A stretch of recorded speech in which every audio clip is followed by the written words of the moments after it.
Salut la team, j'espère que vous allez bien. Dans cette vidéo, nous allons débriefer la victoire du FC Barcelone contre l'Atlético de Madrid. Honnêtement, ce match était très plaisant à voir, avec le Barça dominant pendant les 70 premières minutes. Nous sommes tous d'accord sur le fait que le FC Barcelone a parfaitement su gérer son temps faible en fin de match, et cela a été notamment grâce à un joueur exceptionnel, Iñaki Peña. Il nous a sorti des arrêts monstrueux et honnêtement, je suis très content de la progression de ce jeune joueur. Même après avoir été prêté à Galatasaray où il était titulaire, il a décidé de revenir au club pour être le second gardien. Cela démontre tout son amour pour le Barça. Aujourd'hui, il nous montre qu'il peut être un gardien de premier choix. Sur ce match, il n'aurait pas démérité d'être élu homme du match. Globalement, l'équipe a fait un grand match avec un jeu très collectif. La défense a fait le job avec Koundé au top niveau, Christensen toujours aussi propre dans son jeu et Araujo notre guerrier toujours aussi fort. Mais laissez-moi vous parler de notre milieu de terrain. Les gars, je crois qu'on tient notre milieu titulaire. Quel match incroyable de nos milieux de terrain.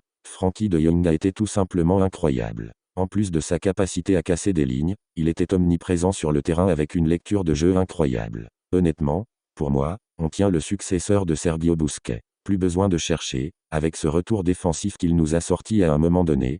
Pour moi, Frenkie est la colonne vertébrale du FC Barcelone. Parlons maintenant de Pedri. Ce jeune joueur nous a sorti un match magique. Sa technique est vraiment incroyable et je me demande comment il fait pour ne jamais perdre le ballon. C'est vraiment impressionnant et on comprend pourquoi il nous a tant manqué lorsqu'il était blessé. Et que dire d'un Gundogan à ce niveau? Il est la tête pensante du jeu collectif du FC Barcelone. Vraiment, chapeau à notre milieu de terrain. Maintenant, parlons de notre joyau Joao Félix. Ce joueur prêté dont nous sommes tous tombés amoureux nous a offert une véritable masterclass hier face à son ancien club. C'était vraiment incroyable de le voir jouer. En plus, j'avais l'impression que les joueurs de l'Atlético de Madrid n'avaient pour seul objectif que de le blesser, mais leur plan a échoué. Et cerise sur le gâteau, c'est lui qui donne la victoire au FC Barcelone face au club à qui il appartient avec un magnifique lob à la 28e minute. Pour moi, il n'y a pas de meilleure vengeance pour la manière dont il a été traité. Cependant, pendant la rencontre, Lewandowski n'a pas réussi à se démarquer comme on pouvait s'y attendre. Il a raté 2 actions énormes et ses actions ont été limitées.